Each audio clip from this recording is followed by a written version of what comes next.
rise.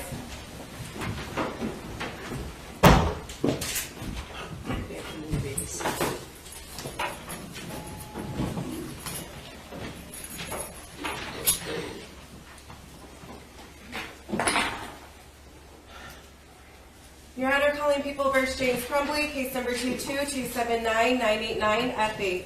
Thank you, Marquise, on behalf of the people. Karen McDonald on behalf of the people. Good afternoon, Your Honor. Marielle Lehman on behalf of James Crumbley, who is standing to my left. Yes, Your Honor. Yes, sir. Ms. Williams, would you mind? Who's the next witness? William Creer.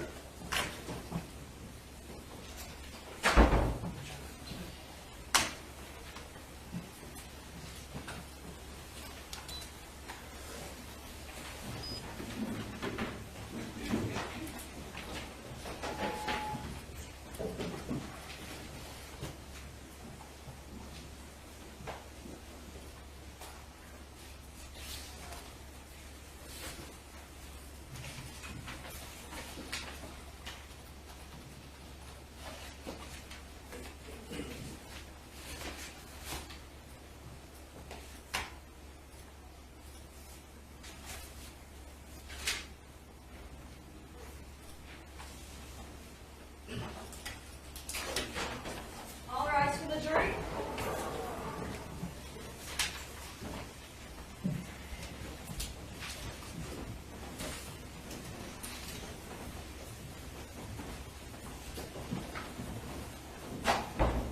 You may be seated. Who's next witness? William Creer.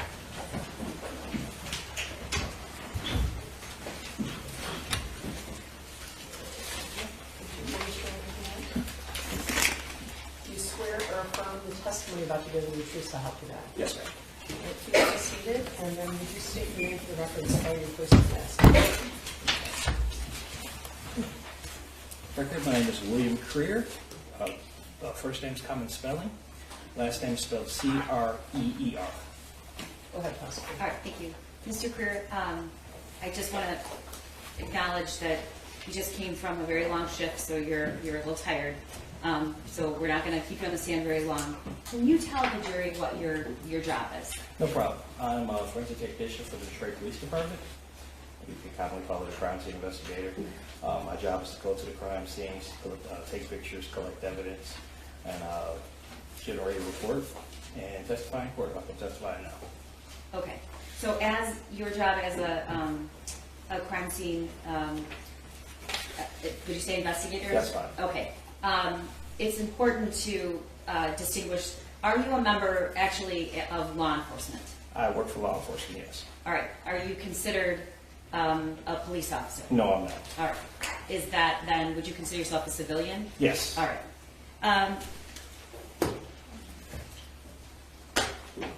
How long have you worked as a crime scene investigator? 20 years. And all of those years have you worked for the Detroit Police Department? Yes, ma'am. I want to draw your attention to December 4th of 2021. Were you working that day? Yes, I was. And are you on shifts or are you on call? How does that work? We're on shifts. My shift I currently work on is from 12 a.m. to 8. 12 a.m. to 8 a.m. And are you at home during this time or call when necessary, or are you actually in an office? I'm in the office. Okay. On December 4th, were you dispatched that day, if you know, to an address of 1111 Bellevue in Detroit? Yes, I was. Okay. Do you know about what time you received that dispatch? I believe around 2 o'clock. In the morning? Yes. Okay. Were you aware if there was a search warrant that was being executed? The request we got over radio was there was a search warrant executed at that location. All right. And what were your initial thoughts when you were dispatched to the location about what your purpose there was? All we knew at the time was a search warrant at the location. We really didn't know anything else about it previously until we pulled up. All right. And when you pulled up, what was your observation? Objection, Your Honor, relevant. When we pulled up to the scene, overall, Thank you. A lot of news cameras around.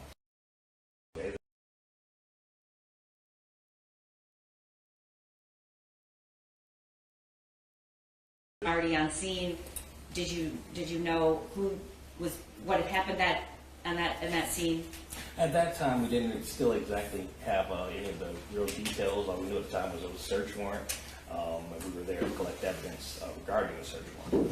When we pulled up, there was, of course, like we mentioned before, news cameras all around and heavy police presence. All right, and then what happened?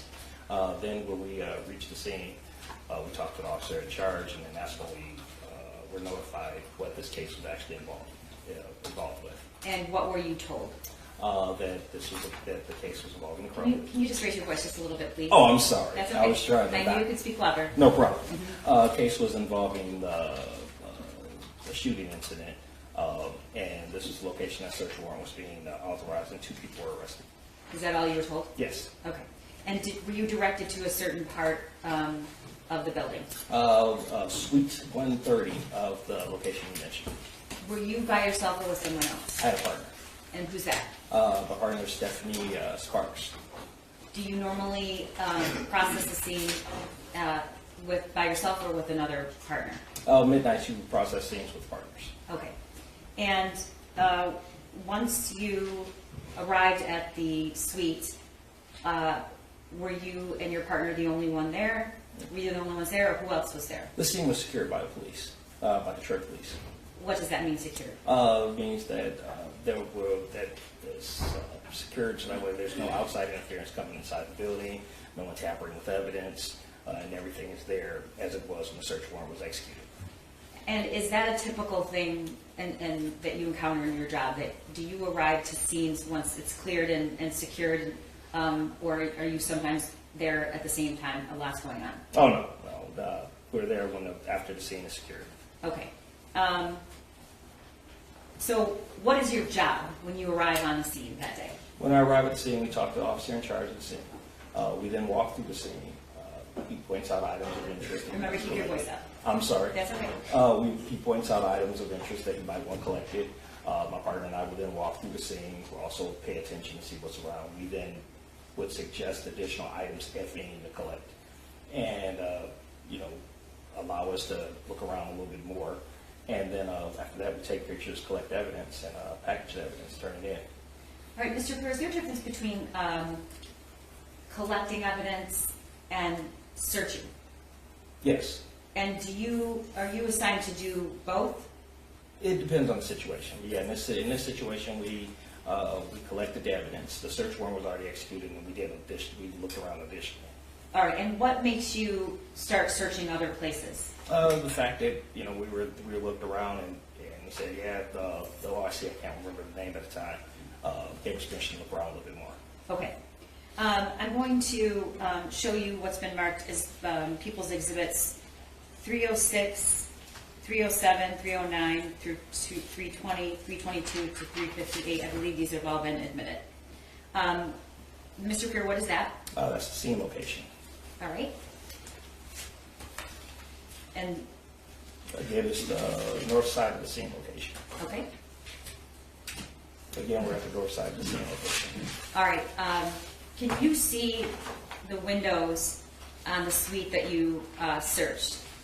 I believe the windows on the scene that we searched, because the actual suite 130 is located on the northeast side of the building.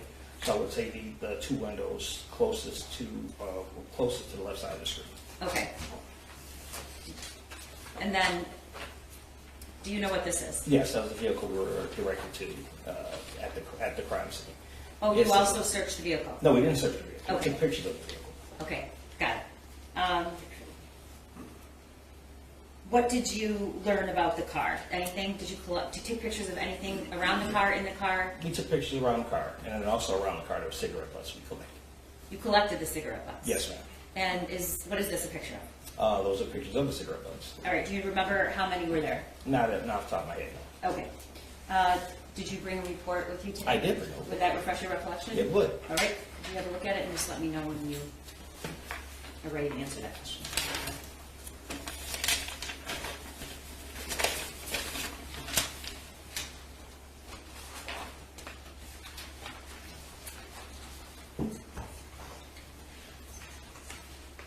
Collected a total of 14 cigarette butts.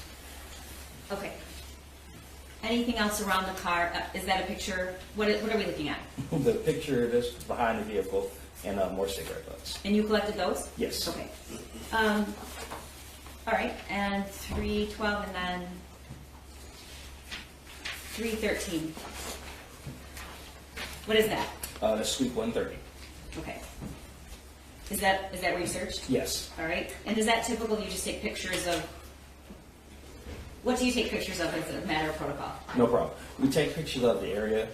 In this particular situation, that's the actual room number. So of course we take pictures of the front door and room number. As we enter through, we'll take pictures of to see if there's any damage to the door, if any, if the door was breached, if it wasn't breached, if there was any damage at all. Was there any damage to this door? None observed. Okay. And the next slide is 314.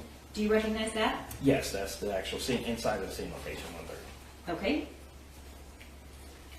And then 315, is that also from a different angle? Yes, as we enter the room, that would be to the north. And those windows that we see, do you know where they face? They are also facing north. Would those be the windows you just pointed out in the previous slide? Yes, ma'am. Okay. This is another angle? Yes, ma'am. Okay. And what is this? This is directly in front of the door, so that would be to the east side of the door. Did you observe a mattress in this building, in this room? There was a mattress in the wall. Do you see it in this picture? You kind of see it towards the bottom of the screen. Yeah, right there. Okay. And the next slide? To the bottom right-hand corner of the screen, you see the mattress with the drawers on top of it. Oh, that's the mattress? Yes, ma'am. Okay, all right. And then I'm just going to show you some slides and pictures of the scene, and you can just describe what angle it is and what you, if you see anything of significance to point out to the jury. Yeah. Okay? Again, you see the mattress, you see the drawers. You also see going just to the right of the mattress. Remember to towards the keep edge your of the voice screen. up a little bit. Sorry, to the right of the mattress towards the edge of the screen, you see a table with 2 solo cups. Right there? Yes. Okay. What is this? Again, we're right at the mattress. At the, I guess that would be the left side of the mattress, you have some clothes and a baseball cap. Okay, and the next slide. What's significant about this, if anything? You have the mattress in the bottom right hand of the picture. Towards the left hand of the picture, right in front of the little shelving units on the floor, you have a Snipes clothing bag. All right. And at some point, did you remove the items in the bag? Yes, ma'am. Is this the picture of those items? Yes, ma'am. Can you tell the jury what we found? You should see in the picture a few pairs of socks, receipt, sweatshirt. And are the socks, do they appear to be worn or new? Those are brand new. All right. Do I see a receipt in that picture? Yes, you do. Okay. We're going to get to that in just a second. The next slide. What are we looking at? You're looking just, that's the mattress to our right, and to the left there's some shelving units, but right in the middle there's a sweater. Okay. Just for context, when you say right or left, when you're looking at this picture, where is the door? Got you. The door would be to the west of the mattress. So to the top right of the... It'll be just to the, on the right side of the screen, towards the right border of the screen. Okay. And is that the article of clothing we just saw in the previous Yes, ma'am. slide? Okay, what is it? It's a sweater, as I mentioned before. All right, do you know if it's male or female? Looks like a female sweater. Okay, and the next slide. Where did this come from? Right now, if I remember correctly, this is going to be towards the east side of the room, and that's just a regular shirt, and you see further on a few pairs of other articles of clothing. Okay.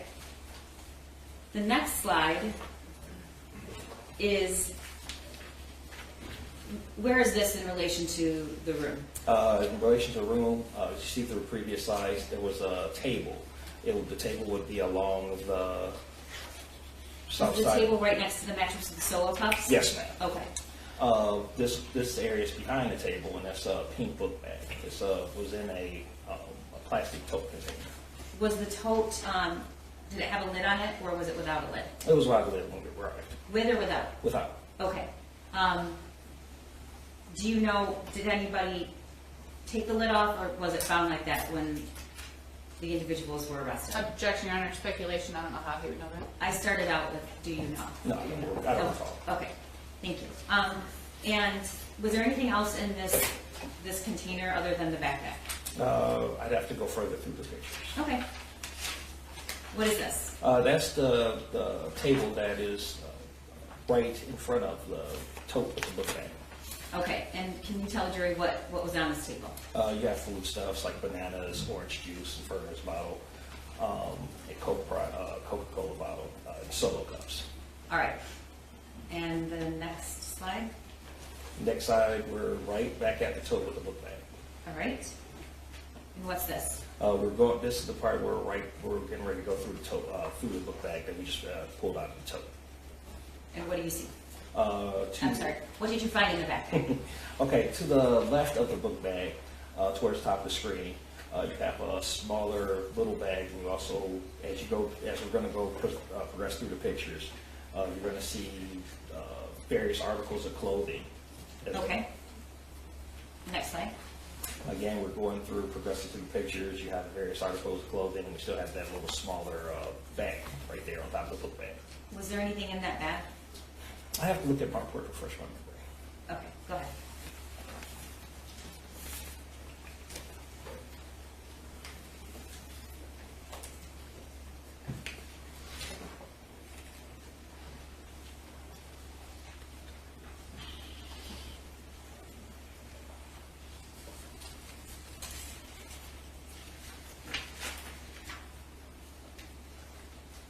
Don't believe that's the great purse. Do we have the rest of the pictures? Sure, sure. What's to the left on there? To the left, you have a pair of black jeans. Do you know if they're male or female? I believe they're female. All right. And the next slide is 332. What is that a picture of? Another picture, it's another picture of the black jeans. Okay. And the slide after that? You see the brand of the jeans. You see their high-rise skinny stretch jeans, and you can see the size on the tag if you zoom in. All right. That's size 12. Okay. And the next slide? Uh, Where were these articles found? Those articles were inside the pink book bag. Okay. And can you tell the jury what is in that picture? And inside the picture, you have you see a syringe. I'd have to go through my notes to recall what was actually inside the syringe. You also have some pills just at the bottom of the screen, and then on the inside the bag, you also see a bank envelope. A what? A bank envelope. A bank envelope. Okay. Do you know what the pills were for, or what they were? Not off the top of my head, no. Is it in your report? Let me look at my report. Okay. Yes. And while you're doing that, would it refresh your recollection about the syringe? Yes, because Okay. I recall that it's definitely in my report. Okay.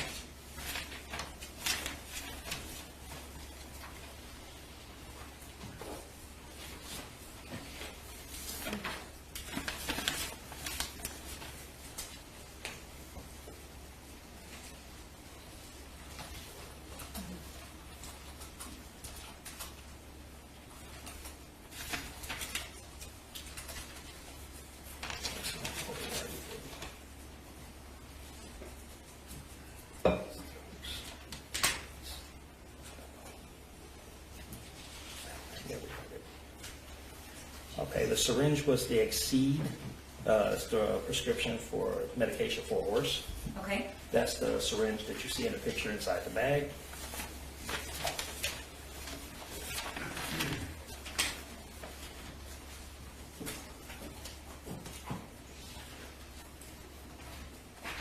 And I don't have a description of the pills. Okay. In the next slide, do you see a better description of the back of the pills there? Yes. Does that refresh your recollection? Yes, I believe they're like caffeine pills or something like that. Vivarin? Yes. All right. In the next slide, that's what you just talked about. Yes, ma'am. Okay. All right. And what is this? Those are the articles of clothing I described earlier. And can you list those? They are female intimate garments, underwear and bras. And do you know how many pair of underwear? Now, off the top of my head. Okay. In the next slide, what is that? That is the hotel room key. It was inside a black jacket, and that was along the northeast corner of the room. Okay. And the next slide is 339. What is this? It's a picture of a whiskey container. It's in a garbage can. All right. And the next slide is a receipt. What is this receipt for? It's from the Rivertown Market. We found the receipt on the table. Now, you see on the, as we go through the pictures, you have the various items that are on the receipt. I believe the next picture also has the date on the receipt as well. What is this? That is going to be a plastic tote with an avocado inside the tote. Okay. And I remember the last time you testified, you weren't sure what that was. Exactly. And since learned it was an avocado. Yes, ma'am. Okay. What else is in that picture with the avocado? It's a aluminum container, similar to what you would use for, like, maybe Lasagna? Okay. And what's inside of it? Melting ice in an ice bag. So was it completely melted or was it still cold? At the time, it was completely melted. Yeah, at the time, it was completely melted. Was it still cold? No. Okay. The next slide. What is this? It's a receipt. Is it the receipt that we just talked about at Rivertown? I would have to look at the picture before, because you see at the top the receipt has 14, and on a previous picture,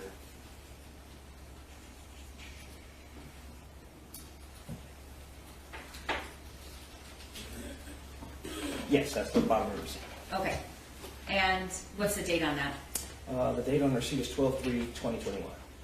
And at the time you are searching this, is it December 3rd or December 4th? It will be December 4th. Okay. And is the actual time of the purchase? 4:09 p.m. Okay. The next slide is, what is it? Yeah, this picture of the mattress we talked about earlier. Okay. The next slide is 344. Tell the jury what this is and why you took a picture of it. This is a picture of the totes that will be around the east side of the room. The reason why we took pictures of the totes is because we saw the one tote that was already open before. These totes look kind of funny, or kind of just look like they kind of was messed with or jostled with at the time. So we decided to take pictures of them. Okay, and just so that the jury understands, I want to go back to slide 14. Do you have that number? It's to show where. Maybe this one. Certain one. Okay, so do I have this right? There were 2 separate plastic totes that you discovered items in? Yes. Okay, and were they found in the same place? No. All right, you testified earlier that the tote with the pink backpack, where did you find that? The tote with the pink backpack, as you go through the picture, you see the table just to the left side of the screen in that corner. That's where the one tote with pink book bag is located. So how far away from the mattress? It's the mattress, table, and the tote. Okay, so a foot, 2 feet? About a foot, yeah. Okay. About a foot, yes. Okay, and then you said you searched and discovered more items in a different tote. Yes. And where was that? Towards the top of the screen, you have the yellow scaffolding, whatever, holding the totes. Then behind that area, behind the table right there would be the next area of totes. Okay, so is it on that scaffolding you found it? Right behind it. Right Right behind the table. Right behind there? Yes, ma'am. Okay, so was that visible when you walked into the room? No, as you walk into the room, you look around, you know, during the search of the area. Okay, so that tote that was found on the other side of the room, what was discovered, if anything, in that tote? In that tote, that's where we found the purse with the money, as we go through. Okay, one moment. Okay, was the tote found in that condition? And I guess what I'm asking is, was there a lid on it? You see the lid on it. As we take pictures, you see it as is, as we present, as we progress. Okay, next slide. What is that? Again, you see the tote being moved over a little bit, and you see the purse. Okay. What is this? Yes, now we're looking inside the purse. All right. And then the pictures, is this how you do it? You take a picture of the first item and then all of the things that you take out of it? Yes, ma'am, we take the progression. Okay. Sorry, you told me that. All right, next slide. What is this? You see the bank envelopes, you see a search warrant under the bank envelopes, and you see the 2 bank envelopes as well top of it. A search warrant, what is that? As you see at the top of the screen is the warrant tabulation return. Okay. And that was found in the bag or in the tote? The bank envelopes were found in the purse. The search warrants were just on the table. Okay. And then the next slide, what is that? You're again looking inside the purse, and you see cash right in a smaller pocket of the purse. Was there anything in the bank envelopes? Yes, there's money in the bank envelopes as well. All right. And you see cash in this picture. Is this stuff in addition to what you found in the bank envelopes? Yes, ma'am. Okay. And if you remember, and if not, you can look at your notes. How much total?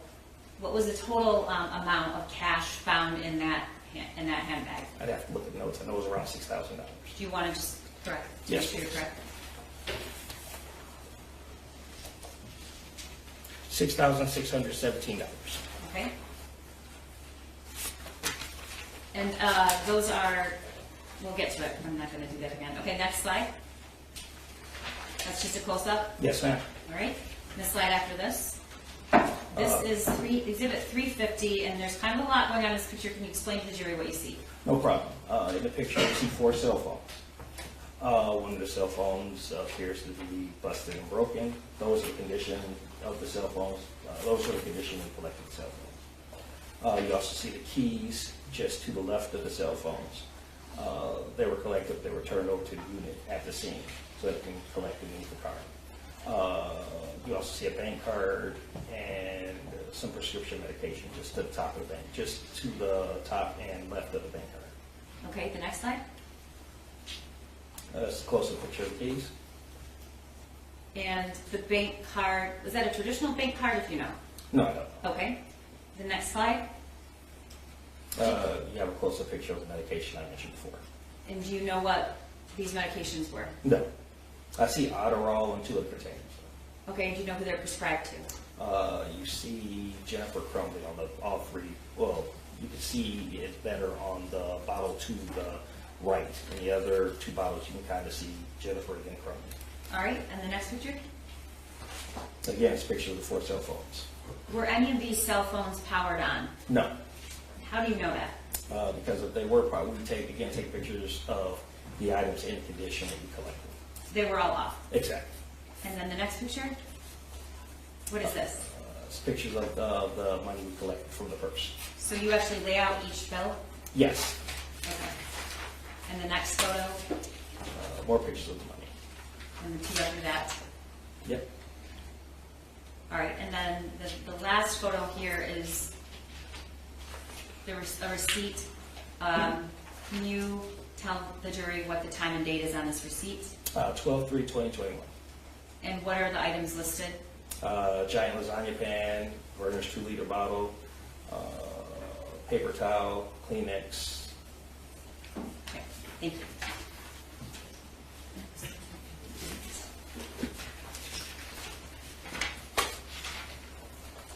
At what time do you estimate that the search was completed? I have to look at my notes, definitely get that time. Okay. For the sake of time, does it around 5 a.m. sound Yeah, right around to you? 5 a.m. Okay. And then when you were done, what did you do? We were directed to take pictures of the prisoners. And is that a normal thing in your job? If we were directed to, yes. Okay, so where were these individuals located? Oakland County Jail. So did you drive straight to the jail? When we were directed to, yes. Okay. As soon as you finished the search? Yes. And the preparation? Okay. And when you arrived at the Oakland County Jail, what did you do? We took pictures of both the Crumbleys individually. First, we took pictures of Miss Crumbley first, and then Mr. Crumbley. Okay. And what's the purpose of that? The purpose of it was the fact that show any injuries if there are any, and the condition when they were arrested. Okay, thank you very much. Nothing further. Sorry, I didn't hear the end of your response. If there are any injuries or their condition when they were arrested. Thank you. Ross? Yes, Your Honor. Briefly. Good afternoon. Good afternoon. As a forensic technician, your role is to document what you see at a scene, correct? Yes, ma'am? Your role is not to investigate what may have occurred prior to your arrival. No, ma'am. You testified that when you arrived at 1111 Bellevue that there were a lot of news cameras. Yes. There were a lot of law enforcement, if you recall. Yes. It was kind of a chaotic scene. I wouldn't say chaotic, but it was officers and cameras at the scene. You were told that you were notified. You were not notified what the case was involving before arriving at 1111 Bellevue. Is that correct? Exactly. You were only told that it was a shooting incident. We were told that we were collecting for a search warrant. For a shooting incident. We were told we were collecting for a search warrant. Okay, so you weren't told anything. Again, as my report says on the first page, as you look at the first line, the information received a request to process the scene of a search warrant and arrest at the address 1111 Bellevue from District 1 Dispatch. And I thought that in your direct testimony with the prosecutor that you said that you were notified that the case was involving a shooting incident and that 2 people were arrested. Your Honor, I just wanted to clear up, I'm not sure at the time of when he was notified, at the scene versus before he left. So I just want a clarification. Do you recall testifying in that way? Not only, what I said, if we're talking about this specific time, was when we were informed from District 1 it was search warrant. When we arrived, that's when we understood it was connected to the shooting incident. So after you arrived at 1111 Bellevue? Yes, ma'am. Thank you for clarifying that for me. You said that when you initially get to a scene, you walk through and the officer in charge points out items of interest that he or she wants collected. Yes, ma'am. And then you may also walk through with your partner and identify additional things. Yes, ma'am. And we saw some of those things today, like the tote that you ended up taking photos of where the purse was. Is that Yes, correct? You testified that you collected 14 cigarette butts. And you can look at your report if you'd like. Thank you. I appreciate it. I'll stipulate he said 14. Yeah, 14. He hasn't left it. And it's your understanding that, from your recollection, those cigarette butts were collected next to a Kia that we had a photograph of. Yes,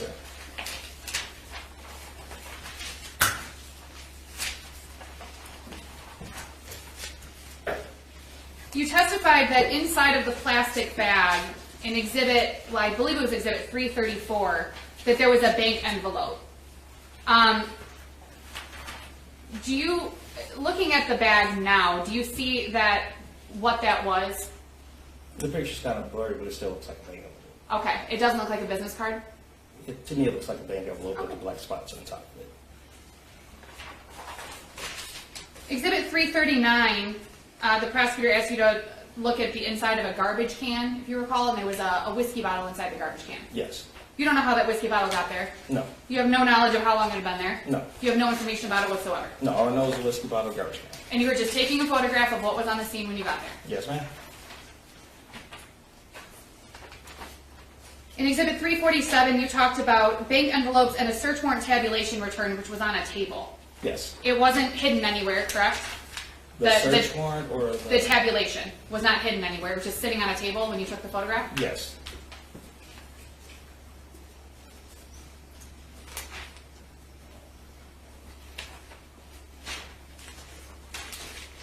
And you completed the search that you arrived on scene around 2 a.m. and you were done around 5 a.m.? Yes. One moment, Your Honor. Sure.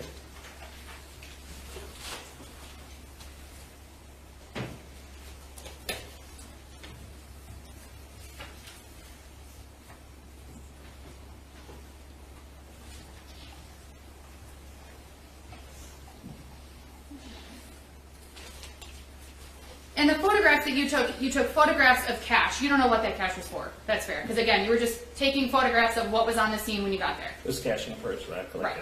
Thank you. No further questions, Your Honor. Just one point for clarification. You said you took pictures for, in case there were document any injuries. Did you? Objection, Your Honor. I didn't ask anything about those photographs. She did.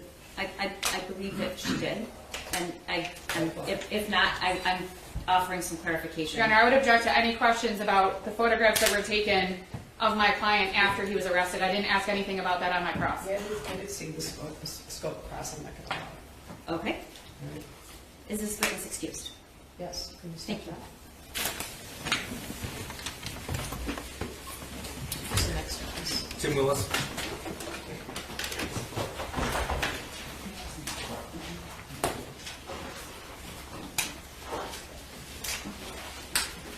You are a lieutenant, correct? Yes. Could you raise your hand? Do you swear or affirm the testimony about to give is the true self of God? Yes, Your Honor. Could you step up and have a seat? And then state your name for the record, spell your first and last name. Timothy Willis, Timothy Willis. May I proceed, Judge? Sure, go ahead. Thank you, sir. How are you employed? Detective Lieutenant with the Oakland County Sheriff's Office. How long have you been with the Oakland County Sheriff's Office? Approaching 28 years. Okay. You said you're a detective lieutenant right now? Yes. Tell us, please, what that means. I oversee a handful of divisions within the Sheriff's Office, the Special Investigations Unit, which I know we've mentioned at court, the Fugitive Apprehension Team, our Computer Crimes, which Detective Wodrowski had worked for, and our Warrants Division. Okay. And we'll get into some of that in a little more detail. Is it fair to say that you're the officer in charge in this case, or one of the officers in charge? Yes, that's fair to say. Just to clear something up quickly, when James Crumbley was arrested on December the 4th, 2021, did he have any injuries? Not to my knowledge, no. Okay. Now, going back to your role as detective lieutenant, we've talked a little bit about the Special Investigative Unit. Can we talk a little bit more detail about that? Yeah. Okay, so tell us, please, what sort of cases would a member of the Special Investigative Unit handle? Yeah, so the Special Investigations Unit is a support services arm of the Sheriff's Office. So we take a lot of requests from other agencies, from our own substations. Oftentimes we handle political cases, complex cases, high-profile cases, things of that nature. Okay, and prior to your current role, what other roles did you have with the Oakland County Sheriff's Office? Yeah, prior to my role as the Detective Lieutenant, Special Investigations, I was also the Detective Lieutenant in charge of our Auto Theft Unit, our Friend of the Court Division, our Arson Division. Okay. I'd like to direct your attention to November the 30th, 2021. Okay, Do you remember that day? I do. Were you notified of an active shooter situation at Oxford High School that afternoon? Yes, Can you tell us, please, where you were when you were made aware of that? I was actually at the prosecutor's office at the time. I was made aware discussing another matter. The prosecutor and her chief assistant came in and advised me that there had been a shooting at the Oxford High School. So what did you do with that? What did you do next? For context, about, I don't know, a couple months before that, we had a false alarm, if you will, at another school. So initially, that was immediately what I went to. This is probably another false alarm. But I picked up my phone and I made a phone call. I've thought about it a million times. I have no idea who I called, but I do remember the response was, "This is a real thing. This is real." Okay.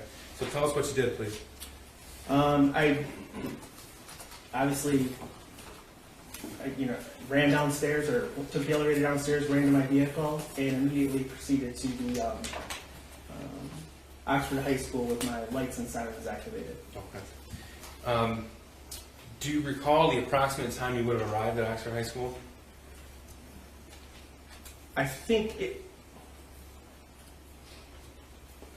around 1:20 in the afternoon, approximately. Okay. Tell us what you saw as you arrived on scene. There was the largest emergency first response that I've ever seen in my career, and second place isn't even close. When I got there, there were students were being evacuated, and more and more officers were rushing in. EMS was on scene. I vaguely recall our helicopter flying above. It was just a something I'd only seen on TV before, nothing I'd ever experienced. Okay, so at that point in time when you arrived, was the scene still active? It was, yes. I'm going to show you what's been admitted as People's 9. Is that screen in front of you working? Yes, it is. Okay. So this is a map of the Oxford High School? Yes, sir. Okay. And as you pulled up on scene, you made those observations. Tell us where you went next.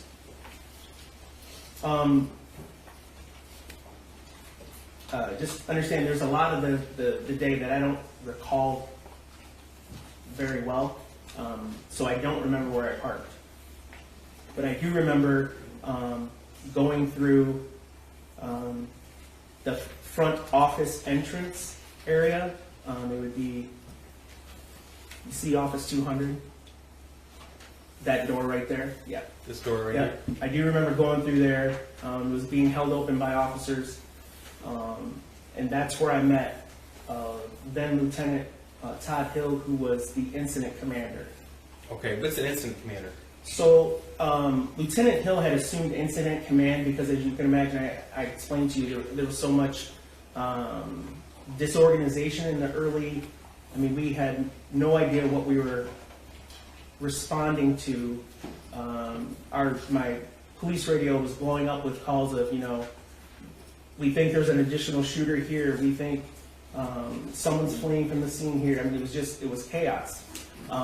So Lieutenant Hill assumed that role and started organizing resources for the sweeps of the school, for any secondary explosive devices or any additional shooters, to identify victims, things of that nature. So that was going on as I arrived at the school. Okay. So we've identified you as, you've identified yourself as the officer in charge of the investigation. That's correct. That's different than incident commander, though? Yes, the incident commander's role, I mean, especially in a case like this, because of the hundreds of emergency first responders that were flooding into the school, Lieutenant Hill, he's a captain now, so if I use him interchangeably, but Lieutenant Hill at the time handled the securing of the building, and evacuating wounded, injured, and because of my role in the Special Investigations Unit, the fact is that I was in charge of the Special Investigation Unit at the time, I assumed the role of the investigative lead, which is often referred to as the officer in charge. Okay, if you could please give us a little bit of an idea of what an officer in charge typically does in the case. So, an officer in charge of an investigation typically, at its most basic, we investigate the scene, meaning we determine what property needs to be, or what evidence needs to be collected, what witnesses need to be identified and spoken to, identifying potential victims, things of that nature. We also work with the prosecutor's office to determine charges, whatever charges, if any, that are going to come from the incident. Okay. Now, would it be fair to say that in this particular case, there's a massive amount of information that was reviewed?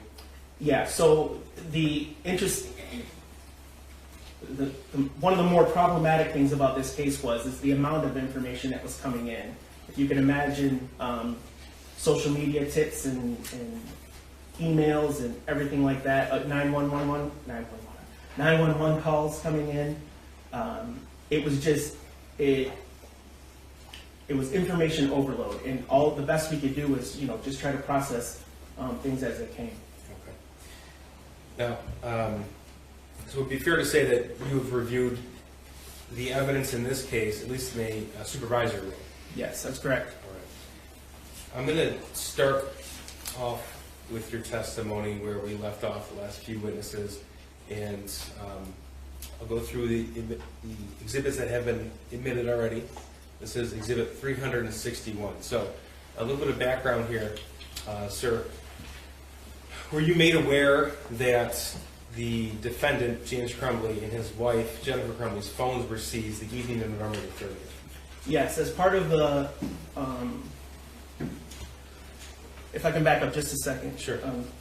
So as the OIC, there was a point in time where I advised, and it was just announced basically, that if you're an investigator, come see me, because I knew there were so many things jobs that needed to be done.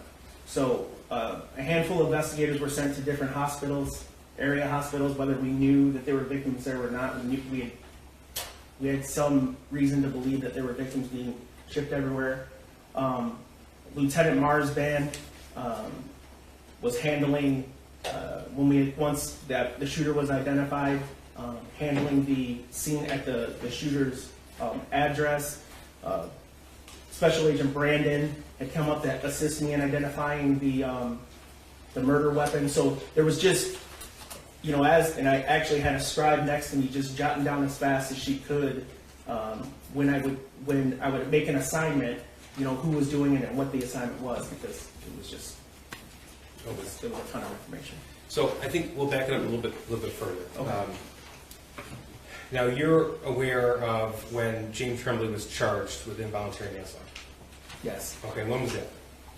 He was charged with involuntary manslaughter, I believe it was around noon on December 3rd. Okay, so the shooting was Tuesday, November 30th, and there's Wednesday, December 1st, Thursday the 2nd, and Friday the 3rd. That's correct. Okay. Now tell us, sir, what happens when someone is charged with a felony in Michigan? So when the prosecutor authorizes a charge, gives it to the officer in charge, I take it before a judge, and I swear to the facts of the case. It's called a swear to. And then the judge determines whether or not the information held within that complaint and warrant is sufficient to support a charge. Okay, is that public or is that done in private? That's all public. Okay. And did you do that in this particular case? I did. Okay, you personally? I did.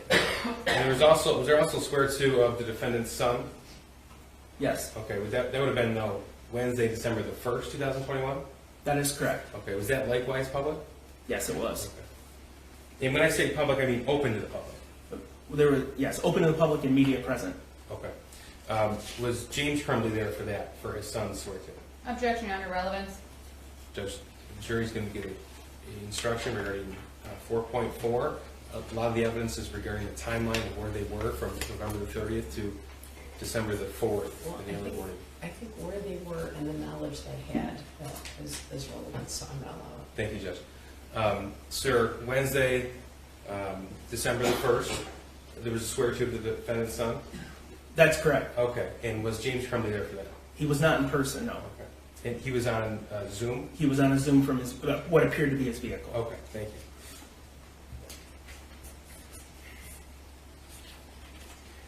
Now, we've already heard from Dave Hendrick, who was, at the time, the sergeant in charge of the Oakland County Sheriff's Office Fugitive Apprehension Team.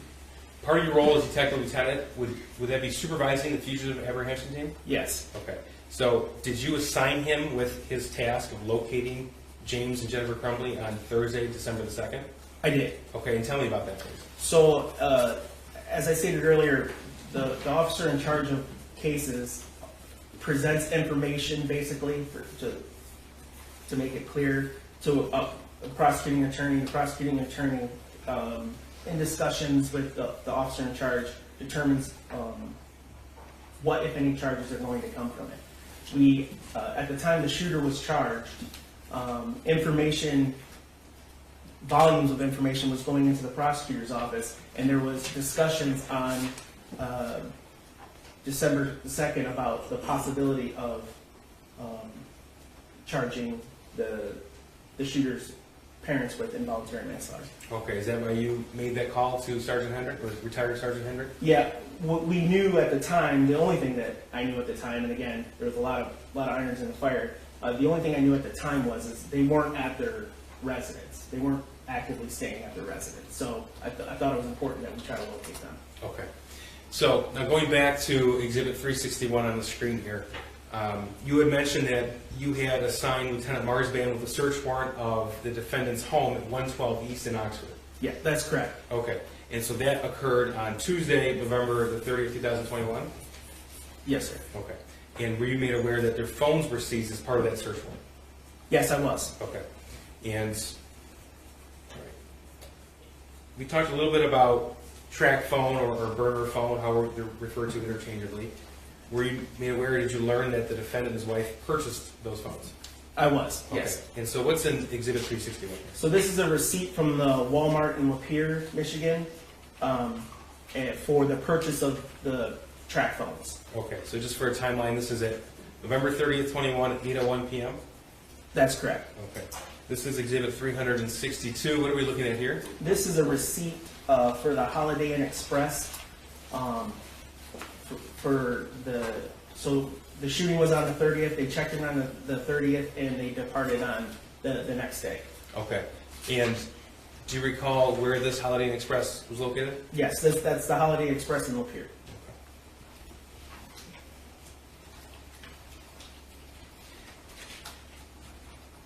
Now, they checked out on Wednesday, December the 1st. Did you learn where they stayed that day, that evening? I did. Okay, this is Exhibit 365. What is this? This is a receipt for the extended stay, check-in date in Auburn Hills. The check-in date is December 1st, and the checkout date was December 3rd. So December 1st is the Wednesday, the 3rd is the Friday. Is this the location, we heard from retired Sergeant Hendrick about a vehicle being abandoned. Is this the location he's referring to? That's correct. Okay. I'm going to show you what's, it is 366. What do we have here? This is the vehicle we come to learn to be the defendant's vehicle. You said they checked out on Friday, December the 3rd? Yes, sir. Okay. Tell us, please, the relative location from this particular hotel to the closest police department. The Auburn Hills Police Department from that location is basically across the street. It's not far.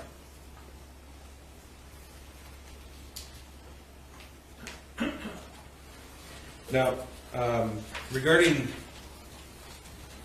Exhibit 361, just so we're clear, it's your understanding that they were actually told to purchase these phones, is that correct? That is correct. So, Okay.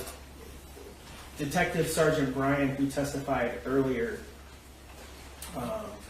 he had advised them, or maybe it was Lieutenant Marsban, I can't recall, but said, "Hey, look, we're taking your phones. At this point, it's evidence, and which is common. And then we often advise them, so you have a means of communication, because people don't typically have house phones anymore. We just automatically tell them usually to just pick up a couple of track phones." Okay. And were they permitted to obtain contact information from their phones before they were seized? Yes, they were. Okay. Now, specifically on Thursday, December the 2nd, 2021, did you or members of your team uncover evidence that James and Jennifer Crumbley obtained cash through withdrawals? That's correct. Okay, this is Exhibit 367. What are we looking at here? This is a withdrawal from Flagstar on December 2nd for the amount of $2,000. Okay. Now, Mr. Rogowski, who testified about the burner phones, also mentioned replacement phones, so new phones with the old numbers ported to them. Did you learn when James and Jennifer Crumbley purchased those? I did. Right. This is Exhibit 368. What are we looking at here? This is a T-Mobile in Owasso, Michigan, and this is the receipt on December 2nd at 11 a.m., 11:17 a.m., and this is where they purchased new phones with their original phone numbers on them. Okay, so this is Thursday, December 2nd. At this point, they were staying at that hotel in Auburn Hills next to the police station, and this was purchased in Owasso, Michigan? That is correct. Do you know the relative distance between the two locations? It's about an hour's drive per Google Maps. Okay, each direction? Yes, sorry. So we saw the record that indicated they checked out of that Auburn Hills hotel on Friday, December 3rd. Did you uncover evidence that they had obtained more cash that day? Yes, I did. This is Exhibit 367. What are we looking at here? This is a withdrawal from Flagstar on December 3rd for the amount of $4,000. Was evidence uncovered to suggest that they had transferred money from their son's account? Yes. This is Exhibit 370. What is this? This is a Flagstar withdrawal from a Simply Kids Savings There's two withdrawals. There's 1129, In the amount of what? $292, and then Okay. there's a second withdrawal on the 30th the following day of $3,000. Okay, what was the balance left in this Simply Kids savings account? The remaining balance is 99 cents. Okay, and that was the day of the shooting, the 30th? The 30th, yes, sir. Do you know where the defendant and his wife went after they left the Auburn Hills Hotel? Yes, once they left the Auburn Hills Hotel, they went to the address in Detroit on Bellevue. Okay, and that's, we've heard testimony from Mr. Kirtley and the Detroit police officers, 1111 Bellevue in Detroit? 1111 Bellevue, correct. Okay. I'm going to show you portions of surveillance video. We saw some of this earlier. This is different clips. This is exhibits 371 and 372. So 371 is first. And again, so we know the timestamp is actually 22 minutes off. I think we've already clarified that.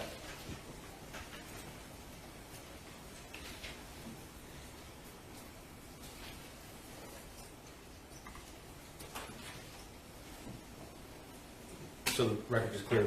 The actual time here is 10:58 a.m. Is that your understanding as well, sir? Yes, it is. Okay.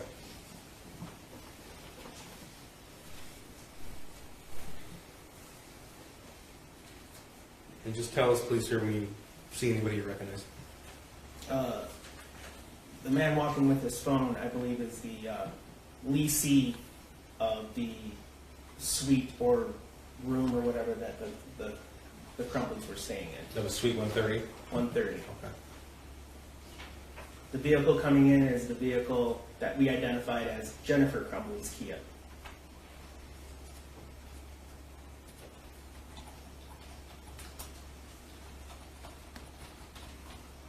And the Kia that was left at the Auburn Hills was identified as James Crumbley's Kia. That's right.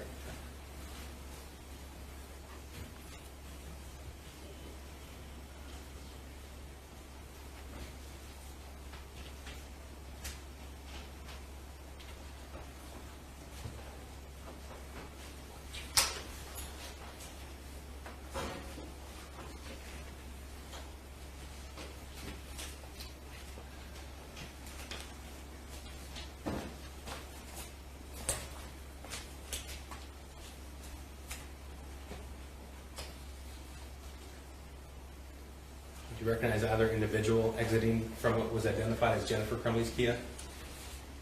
I recognize both individuals, Okay. Tell us who, please. James Crumbley and Jennifer Crumbley. And where is the defendant, James Crumbley, on this video?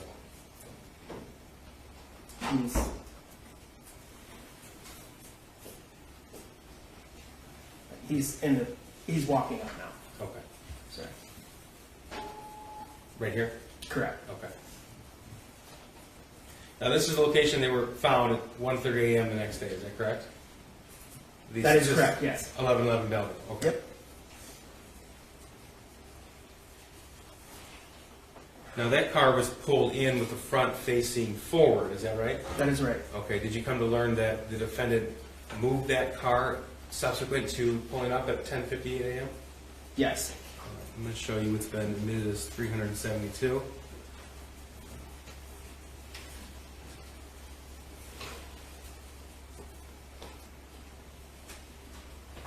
So this is just before 4 p.m. on December the 3rd? That's correct.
according to your testimony, this would be about 4 hours after he was charged with 4 homicide offenses?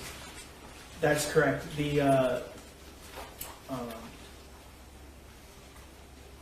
Aaron, I would object to that question.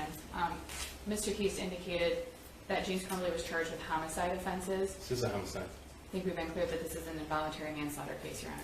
It's a homicide. It goes by both names. The title of the charge is homicide and involuntary manslaughter. Right. You're both right. May I Sir, answer? yeah, please. So that was at 4:17. At 4 o'clock was the time that the judge had ordered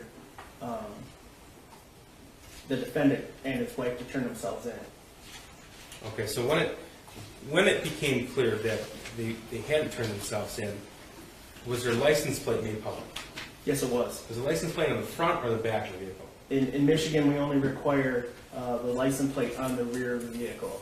I've worked fugitive investigations. Oftentimes, fugitives will back into a spot to, one, attempt to hide their license plate, and also it's easier to get away if necessary. Okay. Now, correct me if I'm wrong, but there were no arrangements to have a surrender with this defendant or his wife. Is that correct? That's correct. Okay. So at the time this occurred, there was no plan with law enforcement to turn himself in? No, sir. And in fact, someone with a valid felony arrest warrant, they don't get to choose when you have to turn themselves in, do they? Absolutely not. Now, sir, I want to go back to November the 30th, 2021. In the afternoon, you had already assumed investigative command. Would that be right, while you were on scene? Yes, sir. Okay. And you said you met with Special Agent Brandon while on scene at the high school? I did. Okay, and what did you task him with? I tasked him with tracing, frankly, he offered. He came to me and said, do you know who the registered owner of the gun was? And at the time, I did not. He testified earlier, and you heard that it was secured in a garbage can. One of our officers, upon the arrest of the shooter, pulled out the garbage bag portion of it and took just the plastic waste bin and put the gun to keep it all centrally located because searches were still going on and whatever. That officer turned it over to me. I took my post in the front office there. I sat it next to me. At some point during the day, Special Agent Brandon came to me and said, hey, have you identified the owner of this weapon yet? And I had not. So he's like, I'm the ATF. Sounded like a really good idea to have him track this down, and he got right on it. Okay, and was that information relayed back to you fairly quickly? It was. And did you learn that that murder weapon was in fact purchased November the 26th, 2021? Yes. Now, you learned the identity of the shooter while you were still at the high school, is that right? Yes. Okay. And you mentioned earlier that you had tasked Lieutenant Marsban with securing the family home and securing a search warrant. Yes. Now, at that time, did you know if there were any other casualties outside of the school? We did not. Like I said, I'd gotten some information from area hospitals that some wounded were coming in. So at that point, we're like, well, there's several hospitals in the general facility, so we had to assign officers out to different hospitals to make sure that we could locate and identify any potential victims. Okay, so when you sent officers there, they didn't know what to find, what to expect? No clue. All right. Now, at some point, was there a concern about explosives in the school? Yeah, so as I was stating earlier, I was getting sent and others were getting sent and observed Twitter, now X posts, Instagram posts, YouTube videos, and we had came across a YouTube video of the defendant's son making a secondary explosive device, potentially more commonly known as a Molotov cocktail, and detonating it. We, at the time, and we'll talk, I guess, about the journal, we found some information in the journal that suggests that there may be secondary devices in place within the school. That prolonged my ability to go and investigate the scene of the crime because we had to continually sweep to make sure the area was completely safe. Okay, and in fact, did you have to call in a specialized unit to handle that? We did, yes, Captain Hill, he activated the Michigan State bomb squad with their bomb dogs, and they came in with their robot. Now, were you able to determine what area, what room or area of the school specifically the shooter left right before he began shooting? Yes, it was the bathroom adjacent to room 258. Okay, I'm going to show you what's been admitted as people 16. What are we looking at here? This is the backpack and contents that the shooter was seen, observed wearing, walking into the bathroom prior to the shooting beginning. Okay. Now, was this photograph taken after the location was made safe by the bomb squad? That's correct. Okay. And they didn't find any explosive devices? They did not. Okay. Now, what do you see in this picture? What was seized as evidence? The most obvious thing is you see the book open, that is the shooter's journal. Okay. Did you have the opportunity to review that journal? I did. I have. All right. Were you able to identify it as being written by the shooter? Yes, sir. How are you able to make that identification? There's, first of all, his name's in it. That was the most glaring way to identify that it was his. His writing is unique and it matched some homework and other writings that we saw. There's references to several incidents that occurred in the school within the month of November, things of that nature. Okay, so you, from the content of the journal itself, you're able to put a time frame on when the journal was likely written? Yes, sir. And tell me about that. The first date written would have been November 9th. But it did reference incidents that happened before that. Okay, in the month of November? In the month of November, Okay, yes. as well as incidents that happened after that in the month of November? Yes, sir. Okay. How many pages of writing are contained in that journal? 22. Okay, so is it filled with writing from front to back, or is it at different parts, or how is it No, organized? it actually appears to be written from back to front, and it stops about a quarter way through. Okay. Now, of the 22 pages, is there, I guess, a title page or something to signify the end of the journal, end of the writing? There's, yes, I mean, Okay. to answer your question simply, yes. So out of the pages with writing in that journal, how many contain reference to the school shooting? All 22. Now, for the record, I'm going to show you some of these slides, or some of these passages rather from the journal, and I'm going to refer to them by page number, and just so you're clear, sir, they're indicated page 1 from where the writing starts to page 22, which would be the back binding of that journal. Is that accurate? Understood, yes. Okay. Now, is the journal in written format or were drawings contained as well? Both. Okay. Were there any passages in this journal that you noted indicative of the shooter's request for mental health help? Yes. This is People's 359. Can you read what's written in this passage, please? Yes. I have zero help, and help is bolded, for my mental problems, and it's causing me to shoot up the fucking school. This is page 5. For the record, that was page 6 on the journal. Same exhibit, page 5. Could you read that, please? Yes. I want help, but my parents don't listen to me, so I can't get any help. That's page 5. This is page 19. What does this say?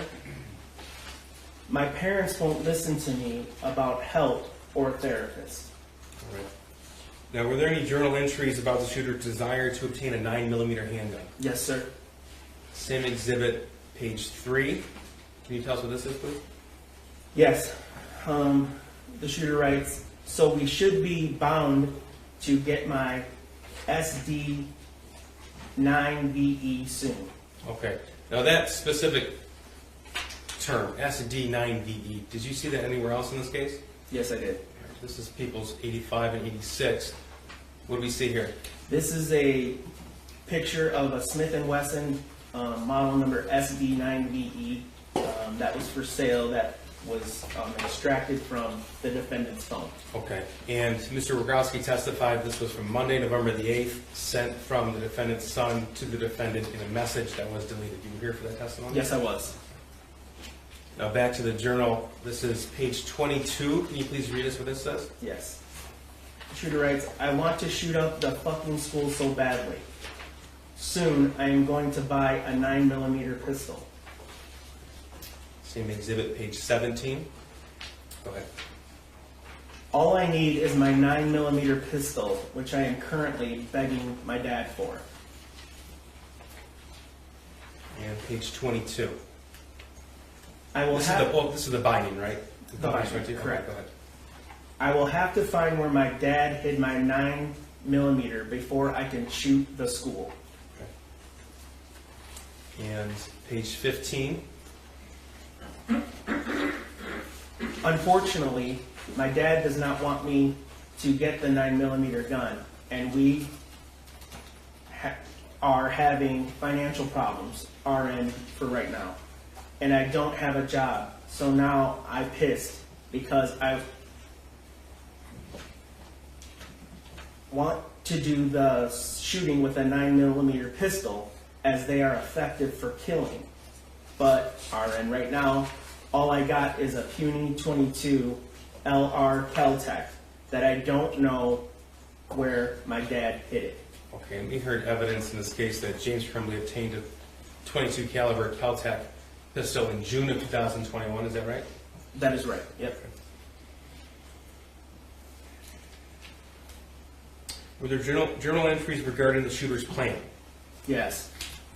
Okay. Here's page 3, same exhibit. Can you read this, please? I'm about to shoot up the school and spend the rest of my life in prison. Sir, did you find any journal entries regarding the shooter's access to the 9mm? Yes, I did. Same exhibit. This is also page 3. Go ahead. Excuse me. First off, I got my gun. It's a SP 2022 6-hour 9mm. Second, the shooting is tomorrow. I have access to the gun and the ammo. I am fully committed to now. So yeah, I'm going to prison for life, and many people have about 1 day left to live. Now, sir, we saw one of the journal entries that had the word help, all bold, that was across a couple of lines.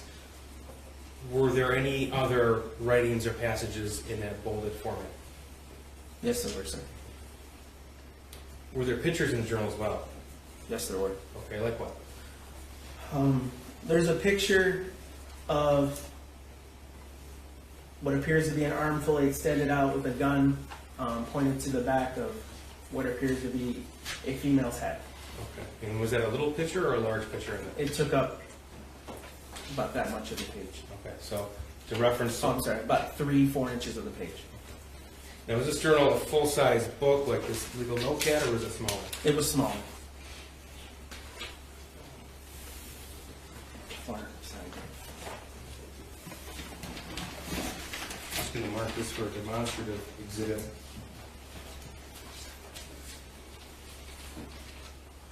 This will be 381. This is a demonstrative exhibit. Any first witness? Any objections? No, Your Honor, just for demonstrative purposes. Sure. Put a pair of gloves. Just take that off so we can see it.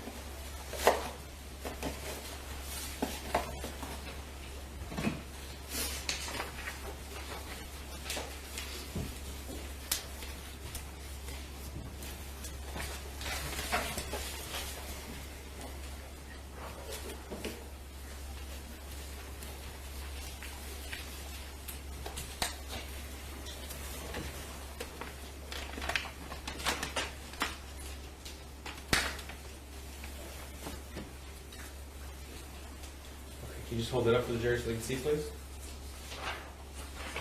And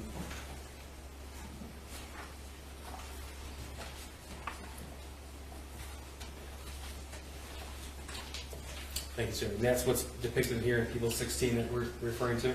That's correct. Okay, thank you. If this was laid open. Yeah, first one. Sure. Would you mind putting it back in?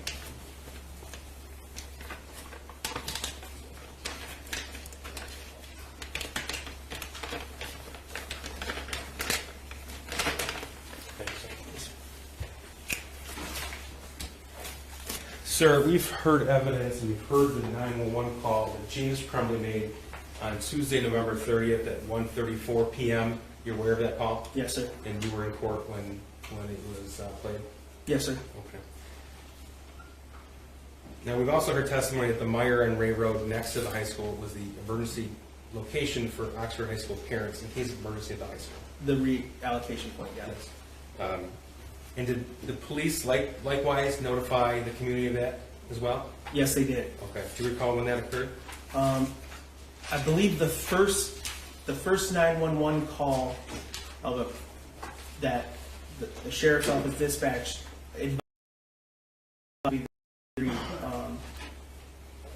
relocation point was at approximately 1 o'clock. 1 o'clock that day. So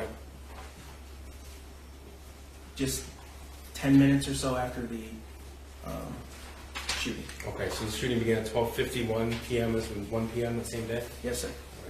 Are you aware how many 911 calls were placed to dispatch in that time period? Yeah. Objection, Your Honor, relevance. Yeah, how is it relevant? He's going to testify as to who identified their son as the shooter, Judge. Okay, but that's not relevant to how many 911 existing, but that's not relevant. How many people identified their son as the shooter? Just one. Okay. Nobody else? Nobody else. Was there more than one 911 call? There was. Oh, I'm sorry, you're right. Maybe that is relevant. How many 911 calls isn't relevant, but I guess out of those, how many? It gives the answer context, Judge. Okay. How many 911 calls were placed at that day? 112 were able to be answered within the immediacy of the shooting. Okay, now those 112, how many identified their son as the suspect? Just one, the defendant. Thank you. Okay, sir, as the officer in charge, you've reviewed the surveillance video of Oxford High School. Yes, I have. Okay. We're going to play that now. Judge, could you please instruct the media not to film? Can you remind me how long it is? I just want to decide whether or not we're going to break first or after. It's just a few minutes, Judge. Okay, I think it was maybe one. Okay. It might be a good idea to pick right after. Okay. Can you not videotape the video that we're about to play? And I also want to alert any victims or victims' family in the courtroom that we're about to play the video. Your Honor, I'm objecting for the reasons previously stated. I understand. May I proceed, Judge? Sure.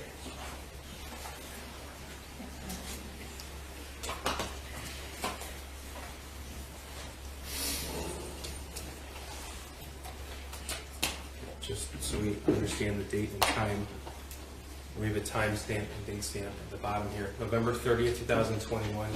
This is at 12:46 p.m., is that right? That's right. Okay, I'm going to... And prosecutor, it's correct, there's no audio. Correct, there's no audio. Let me know, please, when you recognize the...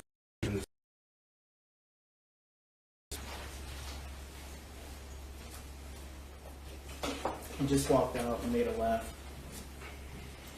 You'll be able to see him more clearly momentarily.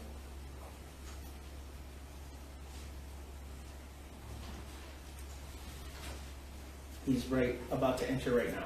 Okay, the individual turning into the bathroom there is the defendant's son? That is the defendant's son, yes. Okay, so for the record, this is 12:46 p.m.? Correct.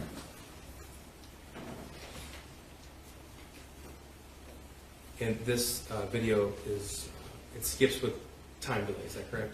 Yes, sir.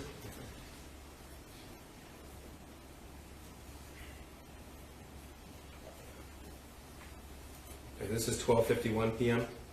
Yes, sir. Okay.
We have a break, Jeff. Yes, Lieutenant, you can step down, but you may not discuss your testimony with someone, right? All right, you can step down. We have about a 10-minute break, all right? All rise for the jury.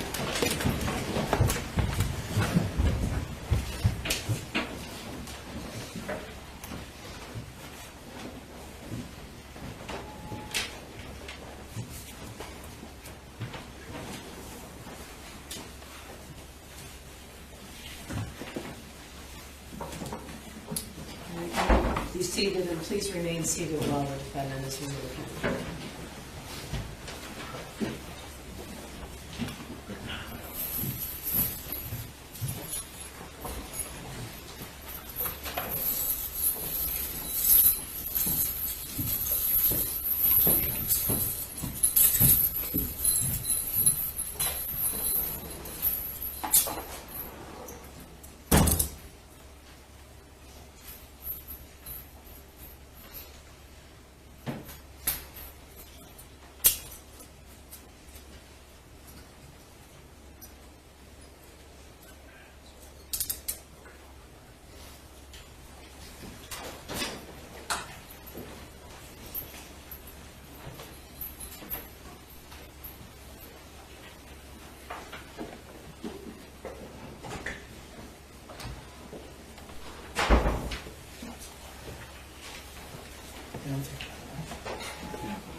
All rise.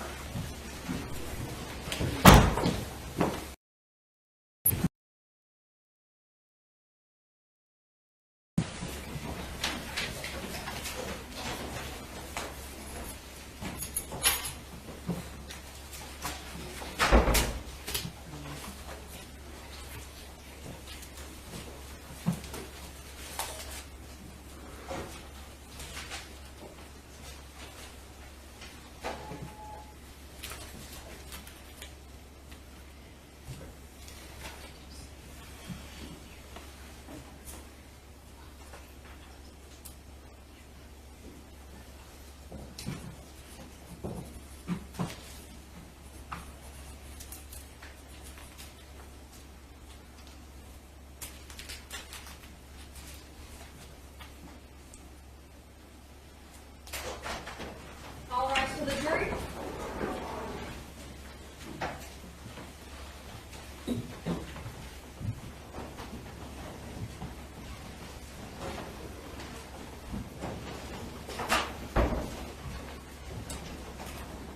All right, you may be seated. You are still under oath, right? Yes, Your Honor. Go ahead, Mr. Keys. Thank you. Lieutenant Willis, the video we just saw had some split screens in that. Is that correct? Yes, sir. Okay, so just so we're clear, that was, Mr. Bobrowski testified to nearly 100 surveillance cameras, and he spliced the video together. Yes, sir. Okay, so that was just it was depicting the same time, but just different angles of the same hallway? That's correct. Okay. Sir, could you tell us, please, who was wounded on November the 30th?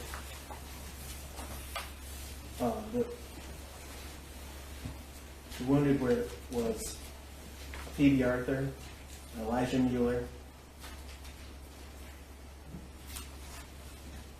Riley Franz, Callie Osage,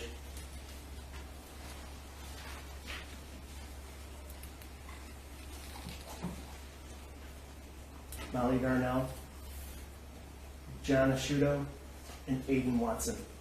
Thank you. May I approach witness? Sure. This is admitted as People's One. Sir, what have I handed you? This is the autopsy protocol for Hannah St. Juliana. Okay. Sir, who was killed November the 30th, 2021? That's correct. This is Exhibit 5. Sir, how old was Hannah? She was 14. And how did she die? Your Honor, I'm going to object to the reading of the autopsy protocol into the record. He's not It's reading. been admitted. He's not reading the autopsy protocol. They're being admitted as exhibits 1 through 4, correct? That's correct, Judge. All right, so I think it was a question. How did she die? She died of multiple gunshot wounds. May I approach the witness? Sure. This is Exhibit 2. What is that? This is the autopsy protocol for Madison Baldwin. And this is a picture of Madison and People 6 on the screen. Yes. How did she die, sir? She had a gunshot wound to the head. She was 17 years old. Yes, sir. This is Exhibit 3.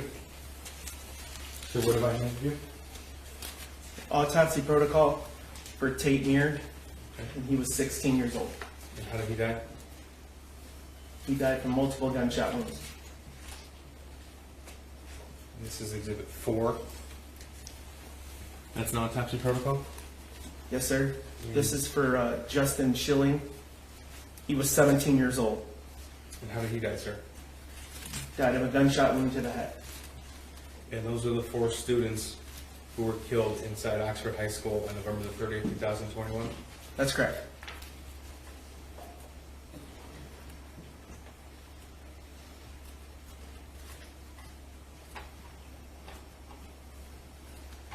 I have nothing further. Thank you. Cross.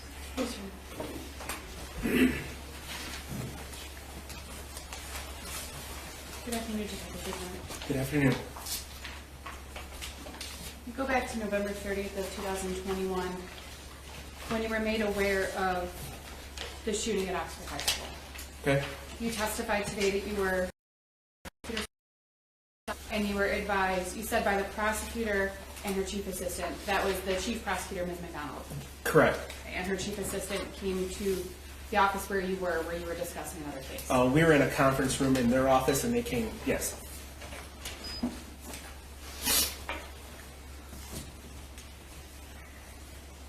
The prosecutor asked you about these swear-tos that were conducted, both for the charges made against him and the charges alleged against his son as well, the charge made against his son. Do you recall those questions? I do. And the prosecutor confirmed with you that the process for the swear-to is open to the public. That's correct. You said that both the public and the media were present at the swear-tos for both Mr. Crumbley's son and also Mr. Crumbley. That's right. For Mr. Crumbley's son, you made note that Mr. Crumbley was not present in person for the swear-to in the arraignment.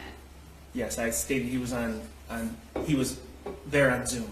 And if you recall, his son was also on Zoom for the arraignment. Is that correct? His son was in custody. Okay. Yeah, But he was not there in person in custody, if you recall. that's correct. After the Oxford High School shooting on November 30th of 2021, do you recall receiving tips and receiving information and were made aware of concerns for the safety of James and Jennifer Crumbley after their son's name had been made public, if you recall? I don't recall that. Do you recall that their residence had been identified publicly? I don't recall it, but if I can explain, I think I do know that there was media was there, but I don't recall it being released anywhere, if that makes sense. And I'm not suggesting that law enforcement released that location. Obviously, you talked about the social media posts, Yes. that there was a lot of information coming into you and your department. There was a lot of information being made public that wasn't necessarily true. There was a lot going on at the time on November 30th of 2021, separate from the tragedy at the school. That's fair.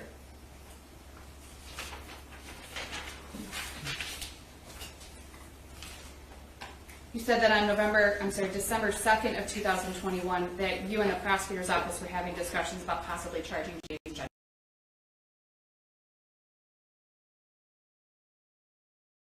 You know that at some point on December 2nd of 2021, not necessarily the nature of not the content of the discussions, but the nature of the discussions about potentially charging was made public. I'm not familiar with that.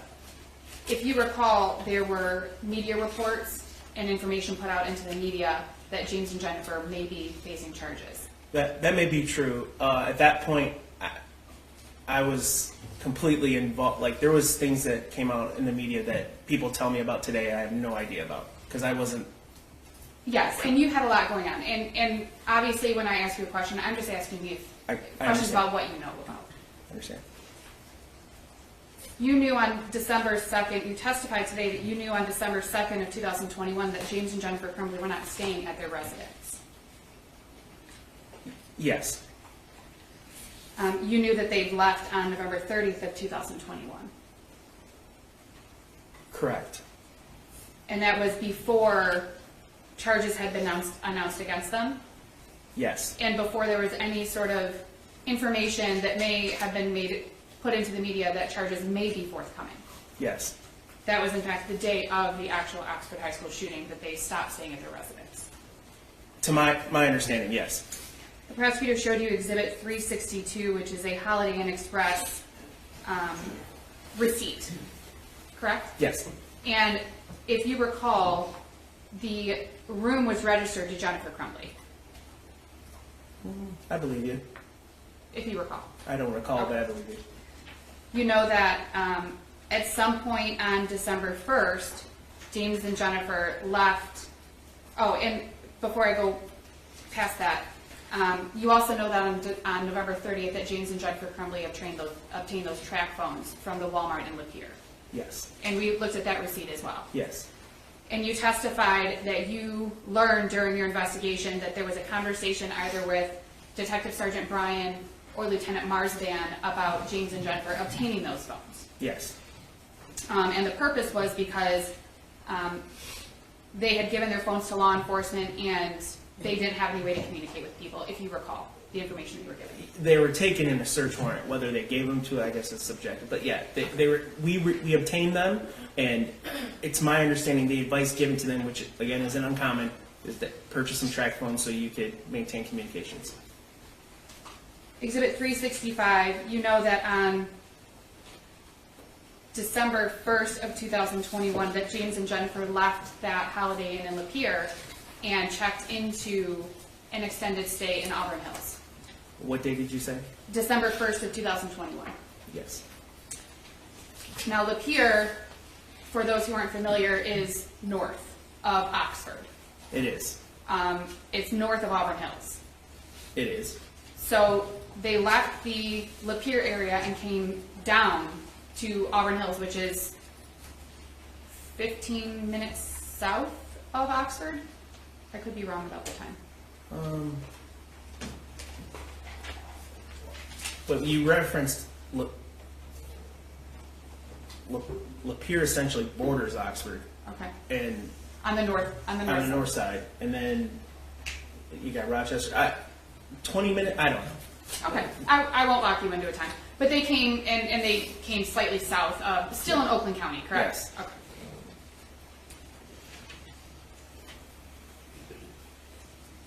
You noted specifically that there was an Auburn Hills Police Department across the street from the extended stay. Yes. Now, you know that Jennifer and James Crumbley checked out of the extended stay on December 3rd of 2021, Yes. which was that Friday. Yes. You don't know what time they left the hotel, correct? If the checkout's on the. But do I know? No. You know what time checkout is, Yes. based on the receipt and the documents, correct? Yes. But you don't know what time they left, whether if it was at checkout or before. You have no idea. That's right.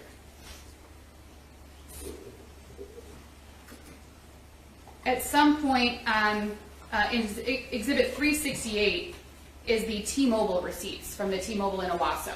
Okay. Those are dated December 2nd of 2021, Okay. if you recall. Yes, I do. And there was some conversation about the distance that Owasso is from Auburn Hills, because on December 2nd of 2021, James and Jennifer Crumbley had been staying at the extended stay in Auburn Hills. Yes, and I believe they went to Owasso to get their phones. Right. They drove to Owasso to get their phones and then went back to the extended stay, from what you understand. Yes. So they didn't stay in Owasso, correct? Overnight, to your knowledge. No. Okay. Now, you are aware that after the Oxford High School shooting, there were a variety of reactions and emotions to what occurred at Oxford High School. Yes. There was terror. From whom? Anyone at the school. More than likely. There was anger. Are you I'm just speaking talking in general. In general. I would guess after an incident like that, every emotion imaginable could be Right. put out there. You're aware that once the identity of the shooter at Oxford High School was made public, you were also made aware during your investigation that a lot of that anger, or some of that anger, was directed toward the parents of the shooter, James and Jennifer Crumbley.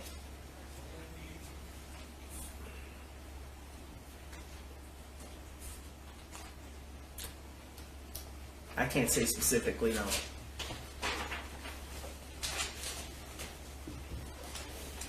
Exhibits 371 and 372 were the videos from 1111 Bellevue in Detroit. You noted that there was a difference of 22 minutes on the timestamp on the video from the actual time. Yeah. Okay. Yes. So the video was 22 minutes ahead of what the actual clock time was, if you recall. I think that's right. Okay. The video, I believe it's 371, shows that James and Jennifer arrived at approximately 10:59 a.m. at 1111 Bellevue. Okay. And that was prior to the swear-to that you testified was conducted at noon? That I believe it was around noon, correct? Okay. And again, I'm not asking you to lock in on the exact time, if it was 12:01 or 12:02 or whatever the time may be, but 10:59 is obviously before around noon. It is. And the two videos that you were shown, that Exhibit 372 is after 4 p.m., where it shows that James Crumbley walked out of the building and turned the car around and then went back in the building. Yes. Was it 417 or something like that? 416? Correct. So the two clips that you saw, there were actually many, many clips from throughout that day, if you recall, that you've reviewed as part of your investigation. Yes. In fact, as part of your investigation, you reviewed those clips and know that one or both of James and or Jennifer Crumbley were in and out of that building on more than one occasion on December 3rd of 2021. I don't recall. Do you recall that there was video of James specifically leaving the building to smoke and going back in on more than one time? I can't say. I don't know. And we heard, you were in here when Investigator Creer testified, Yes. and he talked about finding, I believe he said 14 cigarette butts next to the Kia Yes. in the 1111 Bellevue parking lot. Yes. So you don't specifically recall whether or not James and Jennifer did leave the building. You don't recall whether they didn't. It's fair to say you just don't recall. That's right.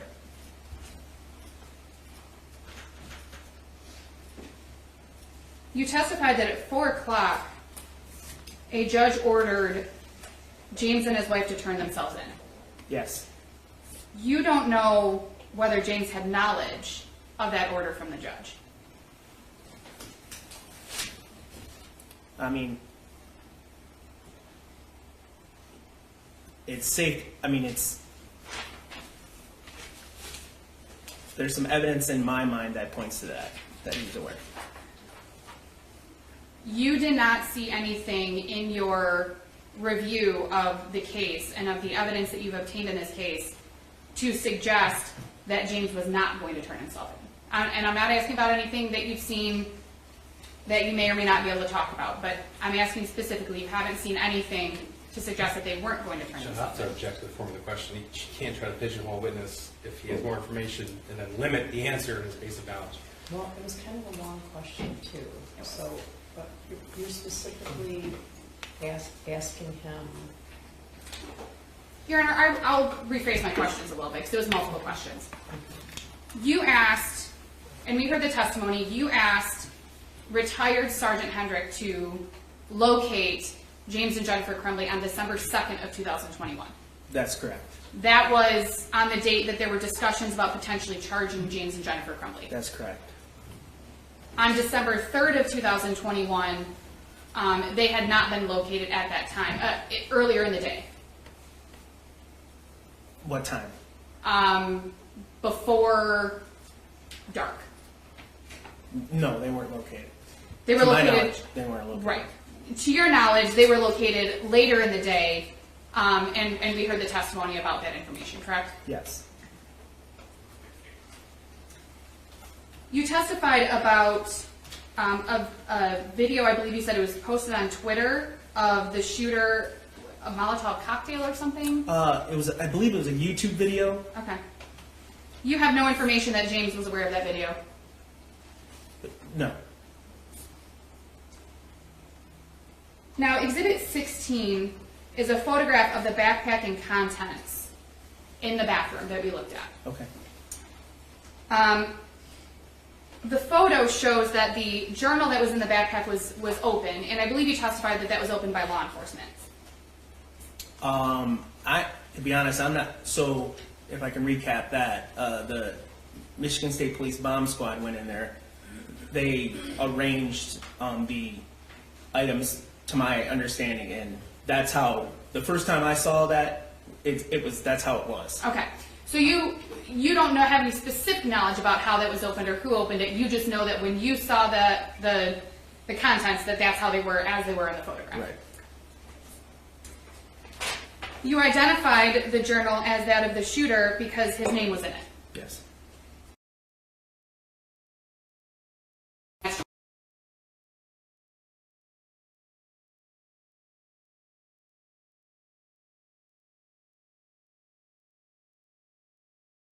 That's right. Okay. You indicated that there were references to incidents prior to November 9th of 2021, but you don't specifically know what the dates were that those incidents were written about. Is that fair? I think I might, Based on reading the journal.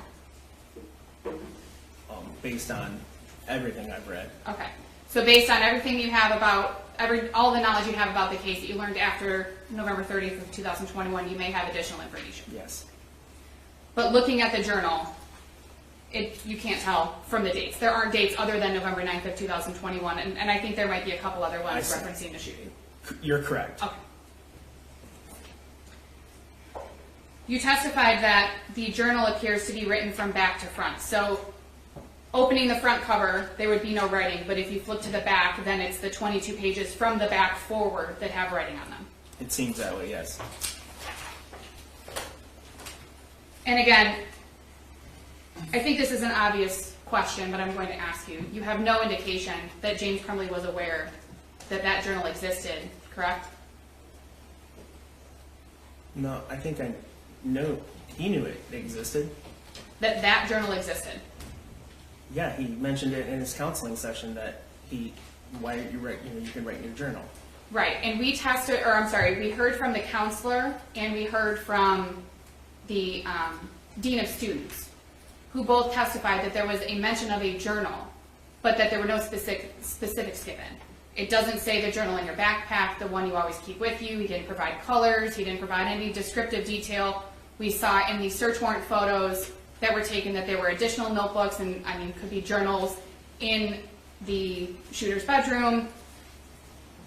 He references a journal. The school counselor and the dean of students mentioned a journal, testified about a journal. They indicated that James Crumbley said, you have a journal. But there's no specifics given about what that journal is. Is that fair? That was a long question. It was a very long question. Can, Yes. There were no specifics given during that meeting at the school about whether James had any knowledge of what the journal looked like, if he knew what was in it, or anything like that. no.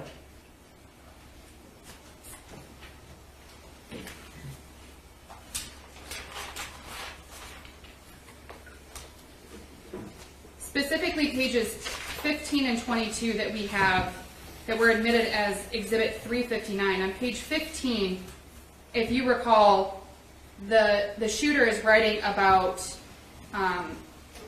wanting a 9mm and that he's mad because he wants to get it because that's what he wants for the school shooting, correct? Can we put it? Yes. In fact, I can hand this to you because I don't have it electronically. May I, Coach, Your Honor? Sure. Thank you. It's flipped open to page 15. Thank you. You're welcome. So I'm sorry, what was your question, Counselor? Page 15. Okay. There's some mention about the shooter wanting a 9mm gun. He wants it for the school shooting. And he's mad that he hasn't gotten it yet.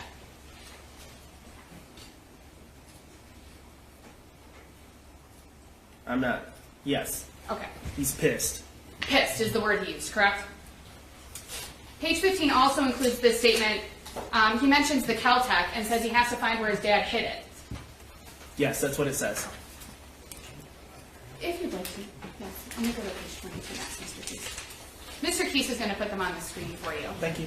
You have to trim this one. Mayor Pro Tem.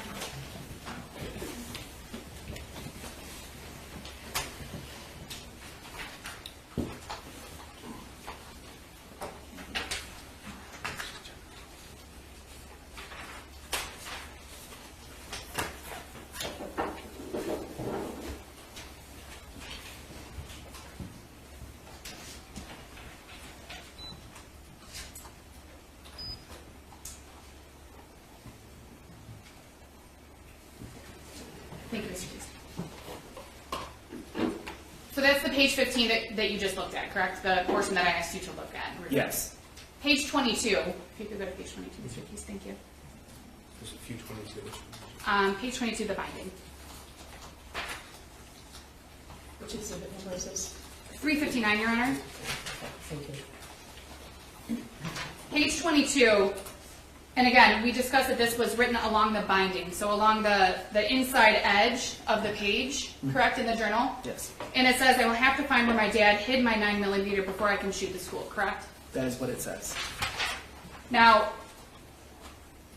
we know based on the testimony that you've heard, and you've been sitting in court during the trial, we know that there was a 9mm handgun purchased on November 26th of 2020. The shooting at the high school occurred on November 30th of 2021. That the shooter and his mom went to the shooting range on November 27th of 2021. So this portion would have been written at some point between November 27th of 2021 and arguably the morning of November 30th of 2021. Well, now you've confused me. I don't. Well, we know that there was no 9mm handgun in the house until November 26th of 2021, correct? Based on your investigation. I see the 9mm. Yes. Yeah, Because this specifically references a 9mm. it does. This is different than the other on page 15, which specifically references the Caltech. I got you. So, although Mr. Crumbley's son says my 9mm, we know that there was a 9mm purchase on November 26th of 2021. Yes. That he went to the shooting range on November 27th of Yes. 2021, and the shooting occurred on November 30th of 2021. Yes. So we know, and this page was page 22, which would have been the back cover of the journal. Is that fair? If you recall? I don't. If you don't, it's okay. But we can read this and know that it would have been written after definitely November 26th of 2021.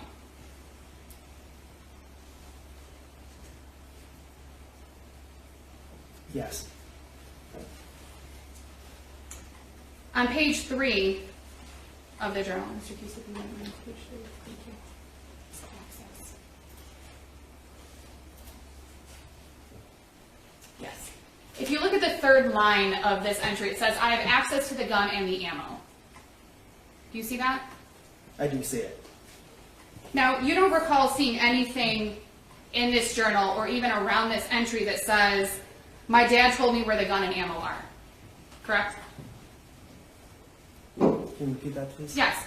You don't recall reading anything in the journal that says, my dad told me where the gun and ammo are. I do not. You don't remember reading anything in the journal, you didn't see anything in the journal that says, my dad showed me where the gun and ammo are. No, I didn't read that. So when it says, I have access, you don't know how he obtained access. Is that fair? It just says, I have access. Exactly what the words are.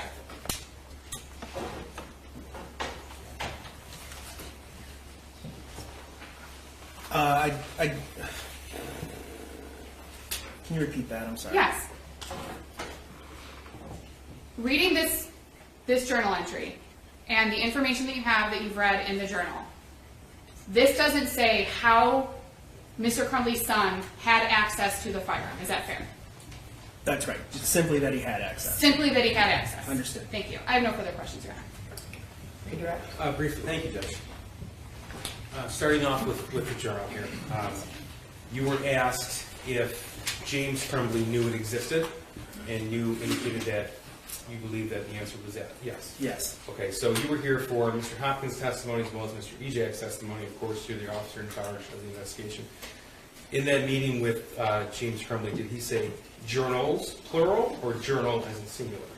Just a singular journal. Okay. And there were notebooks found in the home, 112 East in Oxford. You saw a picture of that. But were there any other journals found? There were not. Okay. And you indicated that you believe that you can tell approximately when the journal entries were written based upon the content? Yes. Okay, so I guess we didn't really go over it in direct examination, but there was an incident on November the 4th, 2021 at Oxford High School. Was that referenced in the journal? It was. And an incident that occurred November the 11th, 2021. Was that referenced? Yes. Did the shooter reference his friend who left the state October 31st? He did. Okay. Was there any indication anywhere in the journal that the 9mm was locked up?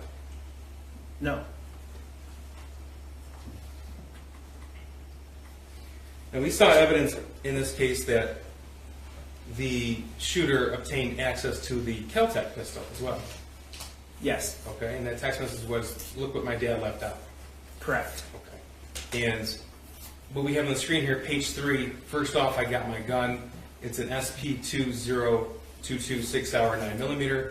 Second, the shooting is tomorrow. We know, of course, the shooting occurred November the 30th, 2021. So can you presume a date on this passage? So this would be November the 21st, presumably? Presumably. Okay. Second, shooting's tomorrow. I have access to the gun and ammo.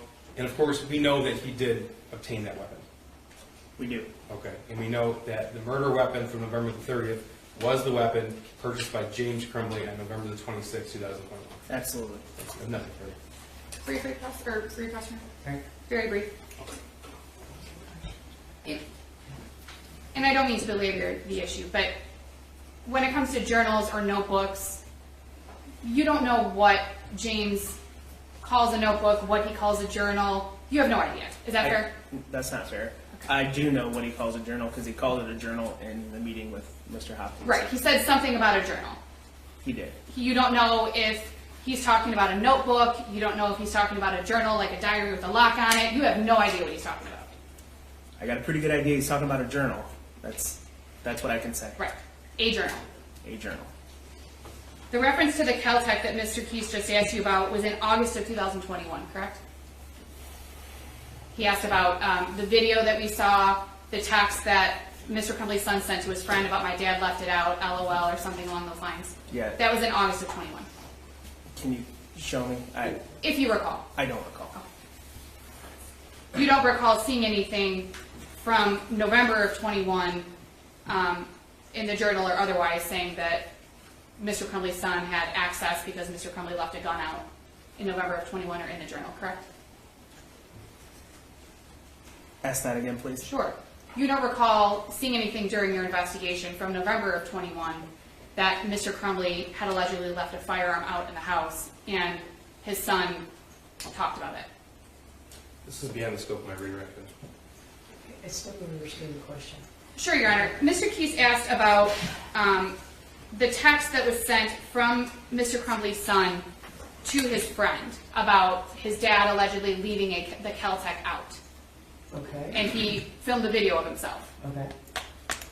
I'm trying to clarify that that video was in August of 21. I mean, if I can, if I need to, I'll pull up the exhibit, but I was just trying to clarify with the detective lieutenant. Okay, I think if you showed me the exhibit, he'd be able to say, but you stipulate that that was from August of 21? Are we talking about the Kel-Tec? Yes. Sorry, yes. August 18th, 21, and August 20. I'm sorry. August 9th. I did it again. August 19th of 21 and August 20th of 21. Okay, tell you what exhibit it is. Your Honor, they stipulated to the date, so I don't need to ask again. Okay. Thank you, Your Honor.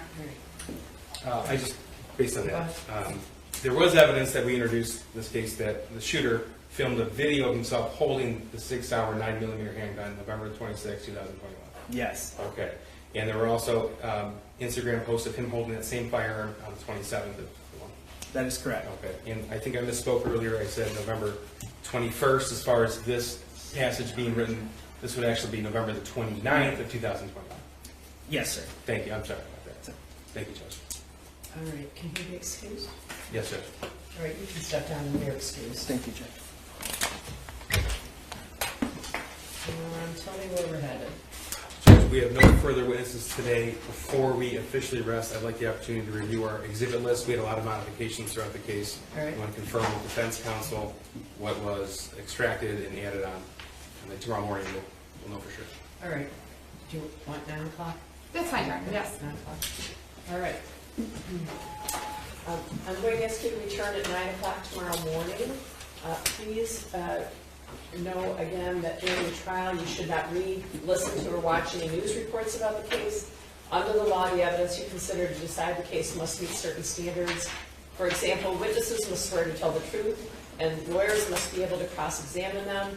Because news reports do not have to meet these standards, they could give you incorrect or misleading information that might unfairly favor one side. So to be fair to both sides, you must follow this instructions. Do not go on social media, do not post, do not do research, do not discuss the case with anyone.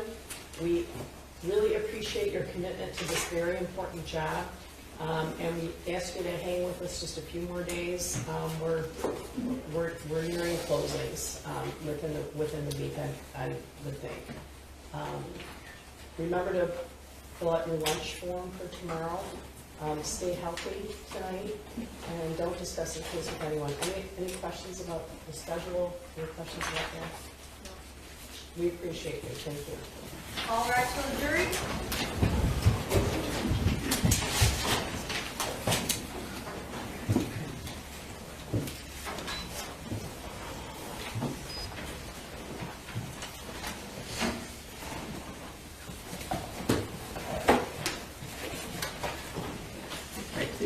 Please be seated and remain seated until the defendant is removed from the courtroom.